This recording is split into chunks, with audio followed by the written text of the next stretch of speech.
ഉമേഷ്, അപ്പോൾ എല്ലായിടത്തും രണ്ടാമത്തെ സൈറനും മുഴക്കി ഇനിയിപ്പോൾ അപകടമൊക്കെ ഒഴിവായി എന്ന് ജനങ്ങളെ അറിയിച്ചിരിക്കുകയാണ്. അപ്പോൾ ഈ 2 സൈറനാണ് ഇനി നമ്മൾ ശ്രദ്ധിക്കേണ്ടത്. ഒന്ന്, ഒരു എയർ സ്ട്രൈക്ക് ഉണ്ടാകാൻ ഉള്ള മുന്നറിയിപ്പിൻ്റെ ദീർഘമായ സൈറൻ.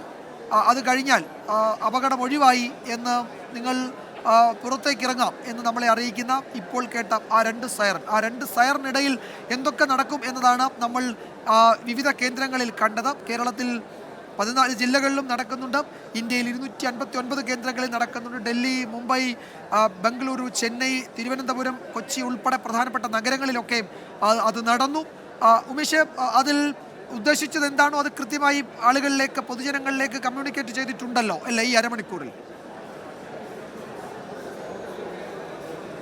അരമണിക്കൂറിൽ വളരെ ഫലപ്രദമായി തന്നെ ജനങ്ങൾക്ക് എന്താണ് മോക്ക് ഡ്രില്ല്, എന്താണ് ഒരു എയർ സ്ട്രൈക്ക് ഉണ്ടായാൽ ചെയ്യേണ്ട മുൻകരുതലുകൾ, സ്വീകരിക്കേണ്ട മുൻകരുതലുകൾ, വീട്ടിലുള്ള ആളുകൾ മുതൽ പൊതുസ്ഥലത്ത് തുറസായ സ്ഥലങ്ങളിൽ നിൽക്കുന്ന ആളുകൾ വരെ ഏതെല്ലാം രീതിയിലുള്ള ക്രമീകരണങ്ങൾ സ്വയം എടുക്കണം, സ്വയം എന്തെല്ലാം ചെയ്യണം തുടങ്ങിയ കാര്യങ്ങളെല്ലാം നമ്മൾ ഈ അരമണിക്കൂർ കാണിച്ചു കൊടുത്തത്. ഇതിനു മുൻപേ തന്നെ ബോധവൽക്കരണമായി ഇതെന്തെല്ലാം ചെയ്യണം എന്നുള്ള നിർദ്ദേശങ്ങൾ വന്നിരുന്നു. പക്ഷേ ഇപ്പോൾ ആ ഒരു അരമണിക്കൂർ നമ്മൾ അത് ഓരോ ദൃശ്യങ്ങളായി പ്രേക്ഷകരുടെ മുന്നിലേക്ക് എത്തിച്ചു. പ്രേക്ഷകർക്ക് ഓരോ മിനിറ്റിലും ഓരോ ദൃശ്യങ്ങൾ, എങ്ങനെയാണ് ഫസ്റ്റ് എയ്ഡ് നൽകേണ്ടത്, എങ്ങനെയാണ് തുറസായ സ്ഥലത്ത് നിന്നാൽ എങ്ങനെയാണ് അവിടെ നിന്ന് ഒഴിപ്പിക്കുന്നത്, എങ്ങനെയാണ് ഒരു വീട്ടിനുള്ളിൽ അല്ലെങ്കിൽ ഒരു വീട്ടിനുള്ളിൽ ഉള്ള ആളുകൾ എങ്ങനെയാണ് വീട്ടിനുള്ളിൽ ക്രമീകരണങ്ങൾ ഒരുക്കേണ്ടത്, അതായത് ലൈറ്റ് ഓഫ് ചെയ്യുക, മറ്റ് ക്രമീകരണങ്ങൾ അതെല്ലാം എങ്ങനെ രീതിയിൽ ഒരുക്കണം തുടങ്ങിയ കാര്യങ്ങളെല്ലാം ഇപ്പോൾ ജനങ്ങൾക്ക് ബോധ്യമായിട്ടുണ്ടാകും. എന്തായാലും ഇതാണ് മോക്ക് ഡ്രിൽ. ഇത്തരത്തിൽ ജനങ്ങളെ പാനിക്കാക്കാനല്ല, ബോധവൽക്കരണമാണ് മോക്ക് ഡ്രില്ലിന്റെ ഉദ്ദേശലക്ഷ്യം. ആ ഉദ്ദേശലക്ഷ്യം ജനങ്ങളിലേക്ക് എത്തിക്കാൻ കഴിഞ്ഞു എന്നുള്ളത് തന്നെയാണ് ഏറ്റവും സുപ്രധാനം. ഈ അരമണിക്കൂർ സമയം ജനങ്ങൾ ഓരോരുത്തരും, കാരണം ഇവാക്യുവേറ്റ് ചെയ്യുന്ന, ഒഴിപ്പിക്കുന്ന പ്രദേശങ്ങളിൽ നിന്ന് പോലും ഒരാൾ പോലും ഇതിനെ എതിർത്ത് സംസാരിക്കുകയോ അല്ലെങ്കിൽ ഇതിനെ സഹകരിക്കാതിരിക്കുകയോ ചെയ്തില്ല. കൃത്യമായി സർക്കാർ ഓഫീസുകളിൽ വരെ, അതായത് സെക്രട്ടേറിയറ്റിൽ വരെ ഈ അരമണിക്കൂർ കൃത്യമായി പ്രോട്ടോകോൾ പാലിച്ച് ഈ മോക്ക് ഡ്രില്ലിനോട് സഹകരിക്കുന്ന കാഴ്ചയാണ് കണ്ടത്. എന്തായാലും ഇനി മോക്ക് ഡ്രിൽ അവസാനിച്ചു. ഇതേ രീതിയിലാണ്, അതായത് ഏതെങ്കിലും രീതിയിലുള്ള അപായ സൂചന ഉണ്ടായി കഴിഞ്ഞാൽ 90 സെക്കൻഡ് നീണ്ടു നിൽക്കുന്ന ആദ്യ അലാറം, അതായത് ആദ്യം കേട്ട അലാറം 90 സെക്കൻഡ് 3 ടൈമായി 30 സെക്കൻഡ് വീതം 3 ഘട്ടമായി പ്ലേ ചെയ്യും. അതിനുശേഷം എന്താണ് സംഭവിക്കാൻ പോകുന്നത്?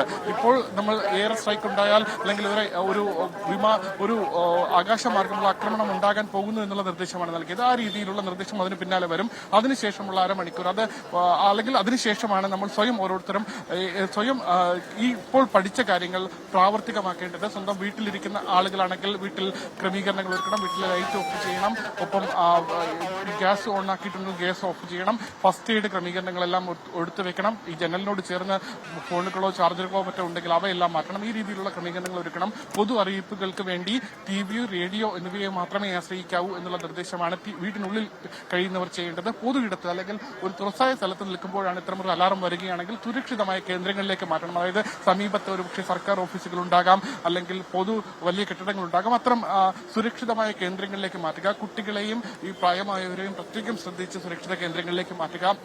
ഒപ്പം ഈ മാളുകൾ പോലുള്ള കൂടുതൽ ആളുകൾ കൂടുന്ന ഒരു വലിയ സ്ഥലങ്ങളിലേക്ക് എത്തുകയാണെങ്കിൽ അവിടെയുള്ള ഈ അലാറം കെട്ടുകഴിഞ്ഞാൽ അവിടെയുള്ള ഏറ്റവും സുരക്ഷിത കേന്ദ്രത്തിലേക്ക് മാറുക.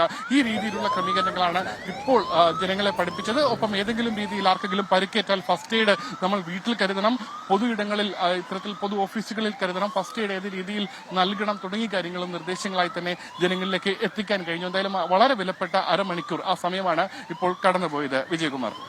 ഉമേഷ് ബാലകൃഷ്ണനാണ് സംസ്ഥാന ദുരന്ത നിവാരണ അതോറിറ്റി ഓഫീസിൽ നിന്ന് വിവരങ്ങൾ നൽകിയത്.